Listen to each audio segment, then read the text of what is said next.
Ok, bienvenue à tous. Donc, deuxième capsule sur les modèles supervisés.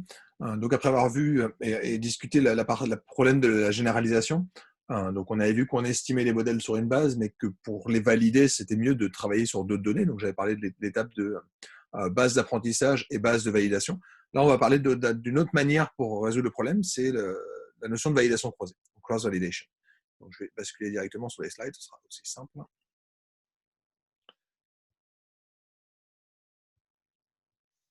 Ok. Donc, on est dans cette deuxième capsule. Alors, j'avais terminé par ce petit graphique la dernière fois. Donc, encore une fois, désolé pour les couleurs. Je me suis un peu mélangé. Mais ce qu'il fallait retenir, c'était essentiellement un point, c'était enfin, le fait que quand on veut généraliser, on est obligé de passer par d'autres données. Donc, c'est le principe. Et encore une fois, il n'y a rien de surprenant, c'est de dire le modèle, il a été construit sur des données. Ce que je veux, c'est pas juste être bon sur ces données. J'aimerais bien que si j'ai des nouvelles données, ils soient toujours aussi bons. Donc, on avait évoqué l'idée de travailler sur du in-sample. Donc, le graphique qui va se trouver en rouge, c'est du in-sample. Le bleu, ce sera le out-of-sample. Mais quand on regardait un critère, donc par exemple ici un critère de type MSE, le MSE avait tendance à diminuer dès lors que, alors ce qu'on trouve sur l'axe des X, c'est quoi? C'est quelque chose comme la complexité du modèle. Donc, dès lors que le modèle devient de plus en plus complexe, j'arrive de mieux en mieux à capturer des évolutions, euh, y compris des variations un peu erratiques dans mes données, mais au bout d'un moment, on se rend compte qu'on est en train de modéliser du bruit. On est en train d'essayer de capturer le fait qu'il y avait un point un peu aberrant et on essaie de le capturer parce qu'on a envie d'être bon sur tout le monde. Donc ça c'est pas bon. C'est pas bon parce que c'est ce point effectivement un peu aberrant. J'en aurai sûrement d'autres dans ma base, mais il n'y a pas de raison pour qu'il soit au même endroit. Ça se trouve, il sera ailleurs. D'accord. Donc, donc, on a envie d'avoir un modèle qui soit bon en généralisant. Et comment j'observe cette généralisation? Je l'aurai essentiellement en travaillant sur du out of sample. Donc, l'idée, c'est d'avoir des données qui sont en dehors de l'échantillon. Et dans ces cas-là, on a une évolution qui est un peu différente, qui est cette courbe convexe. Okay. Donc, on commence assez haut, essentiellement parce que, au départ, le modèle n'est pas forcément très bon. Encore une fois, c'est un modèle simple, probablement trop simple. Je le rends un petit peu plus complexe et au bout d'un moment, il est trop complexe et ne généralise plus du tout. En tout cas, sur des nouvelles données, je ne suis plus bon du tout. Donc, cette complexité, elle capture quoi? Dans la capsule précédente, j'évoquais le degré d'un polynôme, par exemple. Si je veux faire une régression polynomiale, on pourrait imaginer un problème de lissage, donc ça pourrait être la fenêtre. Okay. Donc, c'est exactement le trade-off entre le biais et la variance. Au début, j'ai très peu de variance, mais j'ai un modèle qui est relativement mauvais, donc j'ai un biais important. Et au contraire, si jamais j'ai une fenêtre toute petite, dans ces cas-là, j'ai une variabilité énorme, mais j'ai très peu de. Enfin, ma volatilité est énorme, mais mon biais est relativement faible. Donc, c'est un petit peu ce qui se cache derrière cette notion d'overfit, dont on avait déjà parlé. Euh, le fait que mon modèle surapprend sur mes données et j'ai besoin de le tester, de le confronter à des nouvelles données. Donc, c'est ça qu'on avait évoqué la dernière fois. Donc, classiquement, on peut séparer la base en deux. La base d'entraînement et la base de validation, généralement 2 tiers, 1 tiers, quelque chose comme ça. Mais c'est peut-être pas satisfaisant, c'est peut-être pas satisfaisant parce que si jamais j'ai peu de données, je perds peut-être beaucoup à en supprimer 1 tiers. Donc, encore une fois, c'est pas perdu parce que j'ai besoin d'une étape de validation, j'ai besoin de savoir où je m'arrête, j'ai besoin de savoir à quel point mon modèle doit être complexe. Mais, mais, mais on se dit qu'on aimerait peut-être mieux avoir un peu plus de données pour avoir un modèle un peu plus robuste. Okay. Donc, on va avoir d'autres méthodes qui sont ces méthodes basées sur la notion de validation croisée. Donc, juste avant, je vais formaliser ce qu'on vient de voir. Donc, l'idée de hold out, c'est l'idée de séparer la base en deux, une base d'apprentissage, une base de test. Okay. Encore une fois, tirage au hasard. Okay. Je reviendrai un petit peu plus tard sur un cas particulier qui est celui des séries temporelles, mais d'un point de vue de données individuelles, à partir du moment où je suppose que toutes mes données sont indépendantes, je vais en prendre une de temps en temps. Okay. Généralement, j'en garde à peu près 70% et j'en mets de côté 1 tiers pour valider. Donc, je vais avoir mon échantillon d'apprentissage, training, et mon échantillon de validation, un V. Okay. Donc, j'estime mon modèle sur ma base d'apprentissage, ma base d'entraînement, et je regarde l'équivalent d'un MSE, mais que je peux généraliser avec une autre fonction de perte. Donc, on discutera les fonctions de perte dans la prochaine capsule. Je peux prendre autre chose qu'une perte quadratique, je peux prendre à peu près ce que je veux. Et j'ai envie de quantifier ça. Donc, c'est ce qu'on retrouve sur le petit graphique qui se trouve en haut à droite. Donc ici, j'ai ma fonction de perte, LERN, un chapeau, soit du in-sample, soit du out-of-sample. Ici, j'ai un modèle simple, que je vais complexifier. Alors, je suis désolé, le graphe se lit un petit peu à l'envers. Okay. Ma base d'apprentissage, je vais avoir tendance à avoir un modèle qui semble meilleur, dans le sens où l'erreur diminue. Sauf que sur ma base de test, au contraire, l'erreur peut sembler, enfin, l'erreur de validation peut sembler augmenter. Donc, ce qu'on espère plutôt, c'est d'avoir quelque chose qui serait un convexe, okay, en espérant qu'on trouve une espèce de point optimal. Donc, c'est vraiment boucle d'or. Il y a sûrement une zone entre le modèle simple et le modèle compliqué qui m'intéresse. Okay. Mais a priori, l'évolution que j'ai observée sur ma base de validation ne sera pas la même que celle que j'observais sur ma base de test. Donc, je vous ai fait ici des petits exemples où je regarde différentes tailles d'échantillons de validation, puis je regarde la dispersion de mon MSE en simulant des échantillons d'apprentissage et de validation.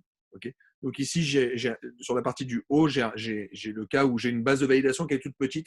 Okay. Je ne sais plus si c'est du 90-10 ou quelque chose comme ça, mais c'est sur la base Chicago. La base Chicago, elle doit avoir une cinquantaine d'observations. Donc si jamais je fais du 90-10, ça veut dire que je garde juste 5 observations pour faire ma validation. Donc pour peu que je garde des estimations avec des grosses erreurs, mon MSE va être énorme. Okay. Donc ma base de validation, il ne faut pas non plus la prendre trop petite, parce que si c'est possible d'obtenir quelque chose, que ce n'est pas un bon estimateur de mon MSE, il faut quand même un petit peu de données. Et donc c'est ce qu'on observe ici, mais en gros, on observe qu'il y a des moments où je peux gagner. Donc il y a des moments effectivement où, de manière un peu étrange, ma base de validation semble avoir un MSE plus faible que ma base d'apprentissage. Mais de manière générale, on est quand même sur quelque chose qui va à la hausse. Okay. Donc quand je regarde une base de données qui n'a pas servi pour construire mon modèle, généralement, je suis un peu moins bon que celle que j'ai utilisée pour construire mon modèle. Donc la syntaxe est relativement simple. Vous prenez votre base. Donc ma base ici, c'est la base de Chicago avec un taux d'incendie puis 3 variables explicatives. On tire au hasard les indices. Okay. Donc en l'occurrence, j'avais dit 70% que je veux garder dans ma base d'apprentissage. Je garde les observations qui ont été retenues dans l'échantillon pour mon training, l'apprentissage, et le reste partira en validation. Okay. Donc ça, c'est la méthode hold out. Donc je sépare ma base dès le départ et je vais travailler là-dessus.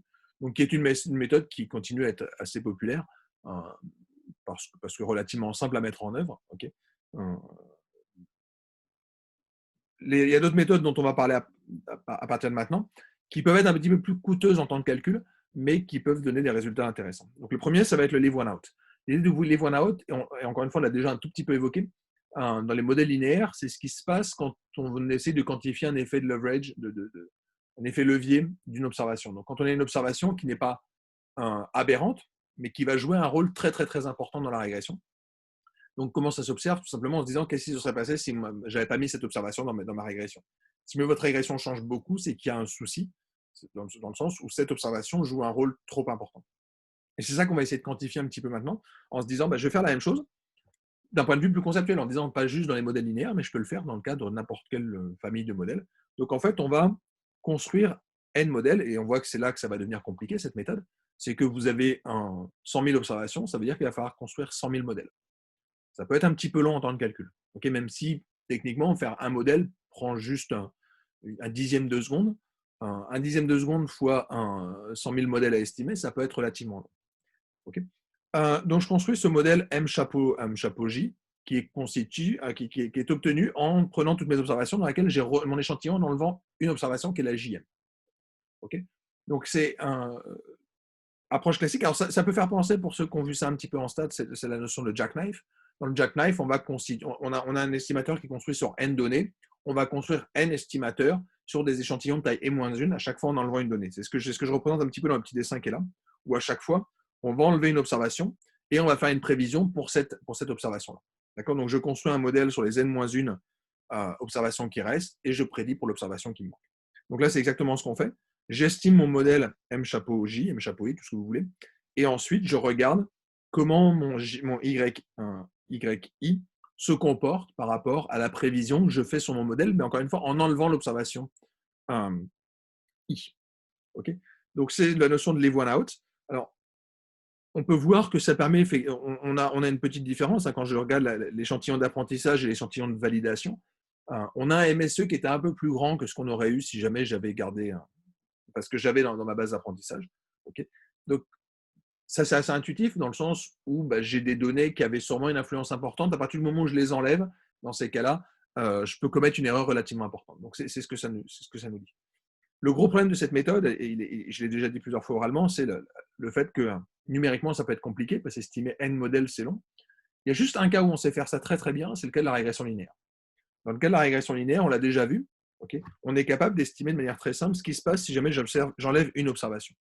Enlever une observation, c'est facile parce qu'en fait, on peut montrer que cette petite matrice qui apparaît, alors où est-ce qu'elle apparaît? Elle apparaît quand je calcule ma prévision.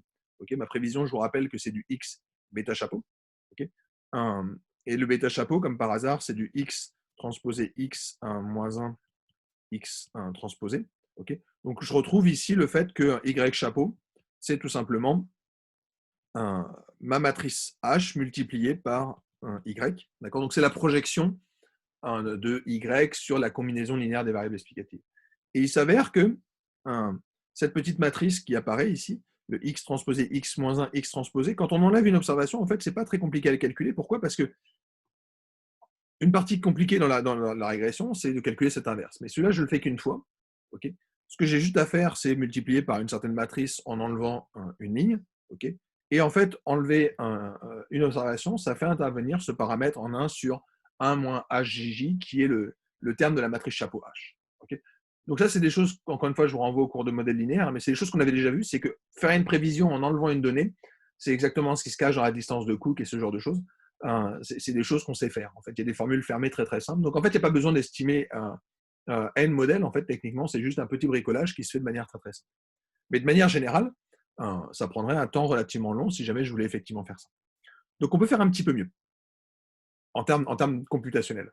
On peut se dire qu'au lieu d'estimer n modèles, ben, on va en estimer moins. D'accord, donc on va se donner un grand K, donc c'est la notion de K-fold. On va s'en donner peut-être 10. Okay, donc on a envie de se dire qu'on va créer 10 modèles. Et comment je vais créer ces 10 modèles? Bah, tout simplement en faisant des petites partitions de taille n sur k. Okay, donc je vais à chaque fois enlever un certain nombre d'observations, donc a priori à peu près le même nombre à chaque fois. Donc en l'occurrence ici j'avais n observations. Okay, je vais créer k groupes. Et comment je fais pour créer k groupes à partir de n observations? Bah, je vais créer des groupes de taille n sur k. Donc à chaque fois je vais mettre de côté un n sur k observations et je vais construire un modèle sur les n moins un n sur k observations que j'ai gardé dans ma base quelque part d'apprentissage et je vais regarder comment ça se comporte sur les observations que j'avais retirées. Donc en fait, je vais retirer je vais décomposer mes indices en k groupes. Okay, là aussi, on va les tirer au hasard. Donc contrairement à l'étape d'avant, là il y a une phase de hasard qui intervient. C'est que si jamais vous changez de k-fold, vous n'avez plus la même simulation. Autant le leave one out, je n'ai pas rien besoin de spécifier. Okay, si jamais je fais tourner du leave one out sur mon ordinateur ou si vous le faites tourner sur votre ordinateur, on devrait avoir les mêmes sorties. Là, on n'aura pas les mêmes sorties parce que j'ai besoin de tirer au hasard mes observations. Okay, alors, je partais du fait sur le fait enfin, encore une fois, dans mon leave one out, je vais enlever toutes mes observations une à une. Là, j'ai besoin d'en extraire une partie. J'ai besoin d'extraire une partition de mes indices. Okay, donc, à moins de fixer la graine, on aura a priori des échantillons différents.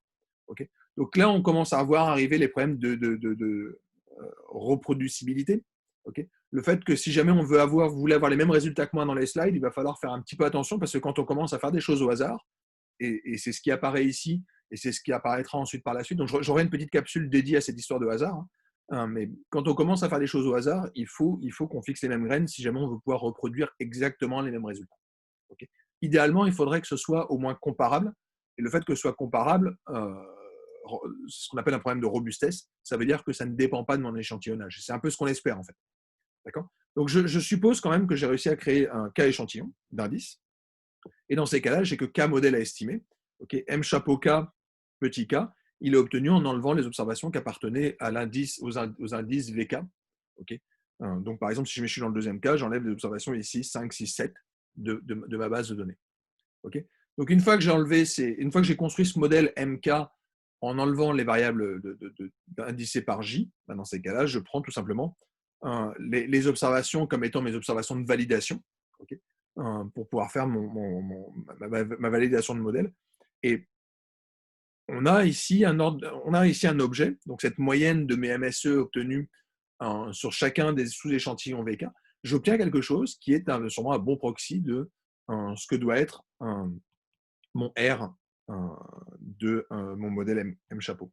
D'accord, donc si je me demande quel est le risque d'un modèle construit par une certaine méthode, j'estime mes modèles avec cette méthodologie sur chacun des petits échantillons. Alors, petit, si jamais je fais du tenfold, j'ai des échantillons avec à chaque fois 90% d'observation, donc c'est quand même des gros échantillons.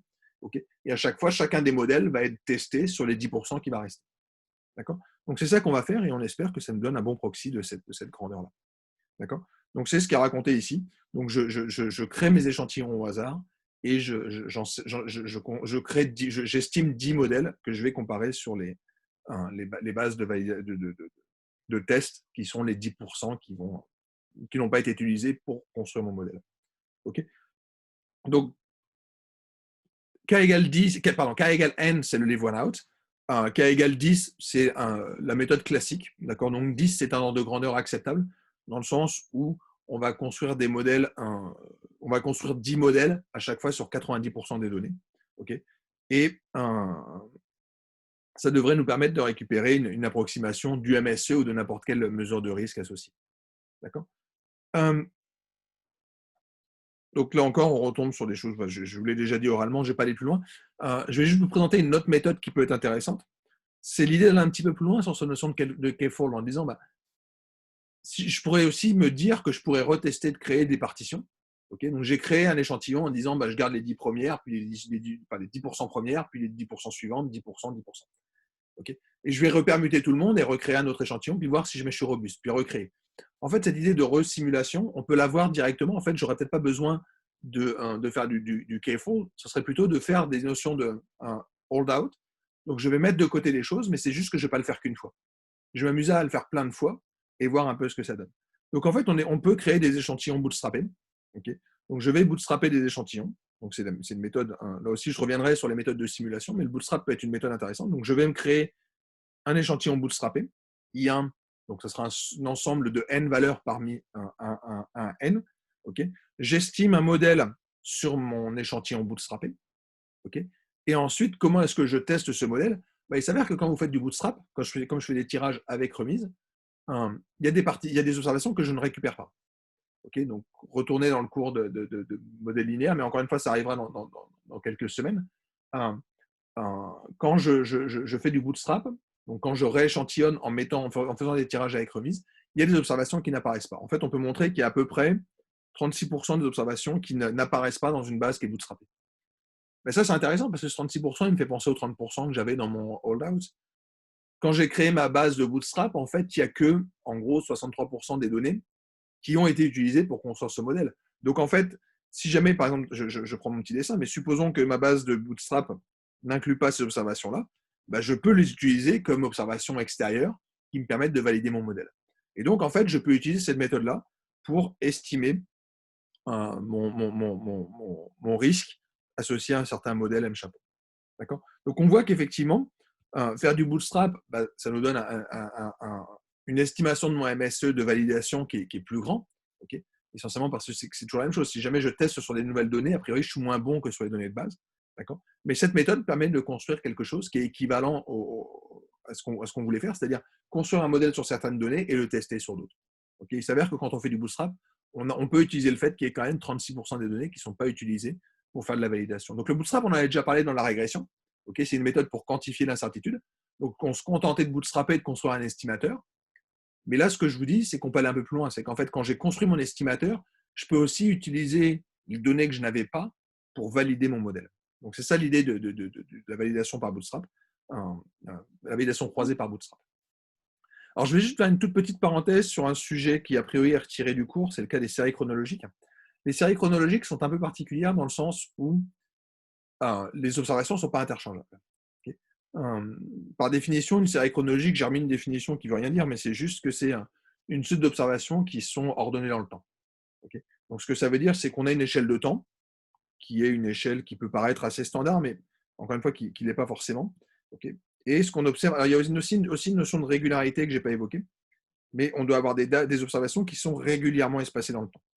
Donc, je dois avoir une observation ici, YT, YT plus 1, YT moins 1, YT moins 2.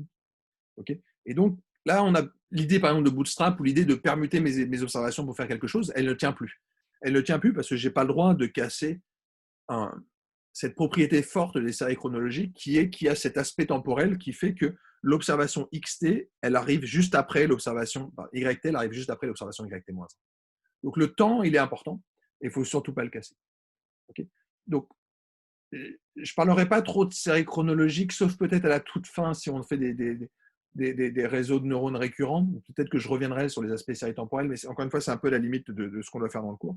Donc les séries chronologiques, ça a été beaucoup étudié. Donc je vous parle d'un modèle, par exemple le modèle de Buys-Ballot, c'est un vieux modèle qui est relativement populaire, qui consiste à dire qu'une série chronologique, c'est essentiellement une tendance et un bruit.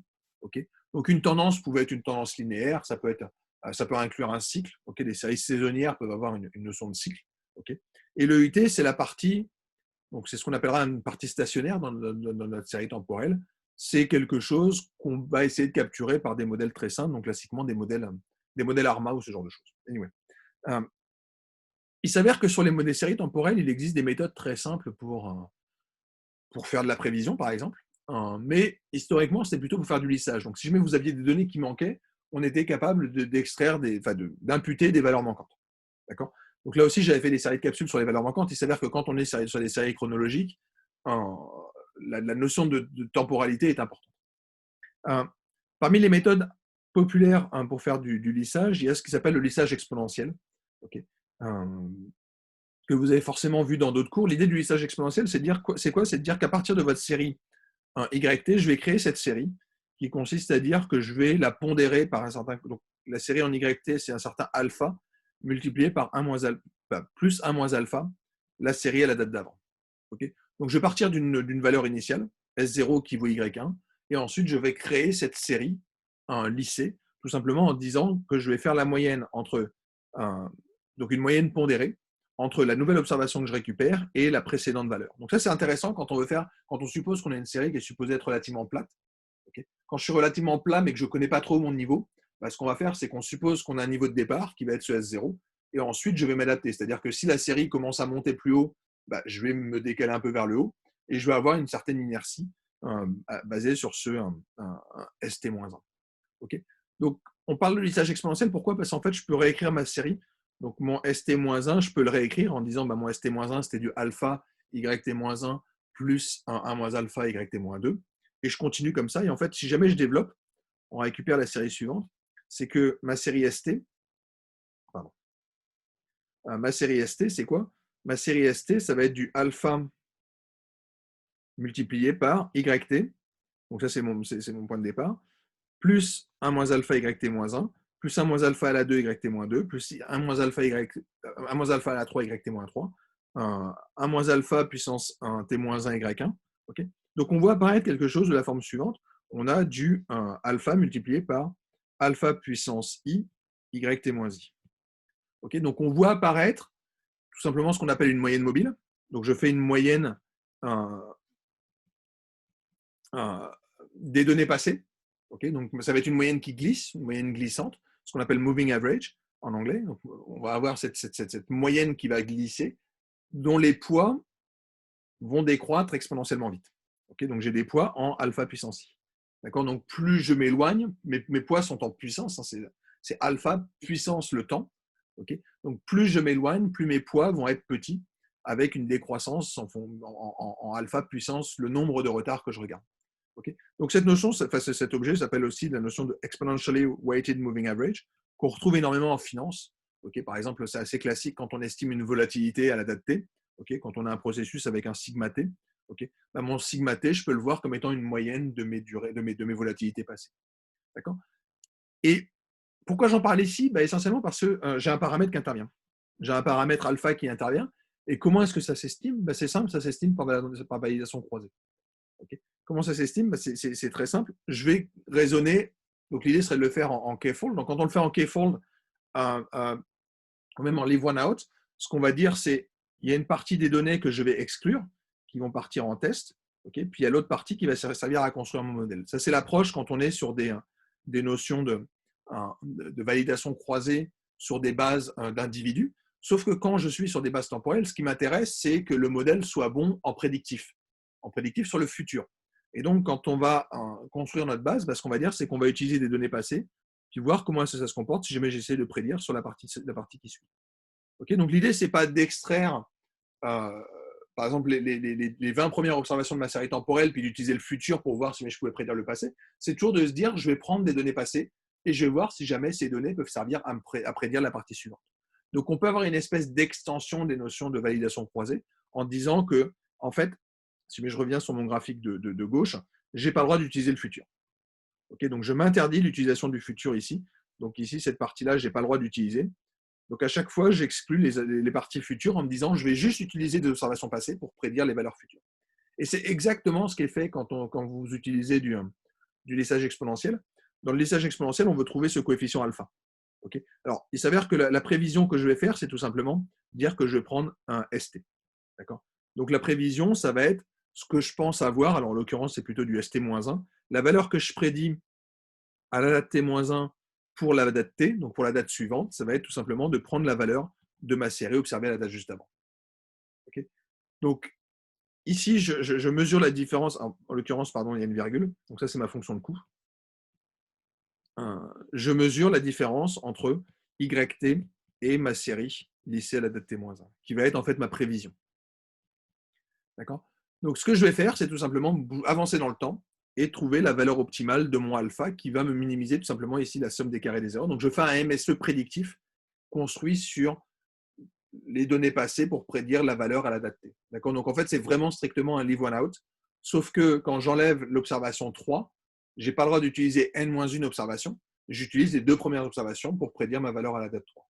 Puis après, j'utilise les 3 observations pour prédire la date 4. Puis mes 4 observations pour prédire la date 5. Mes 5 observations pour prédire la date 6.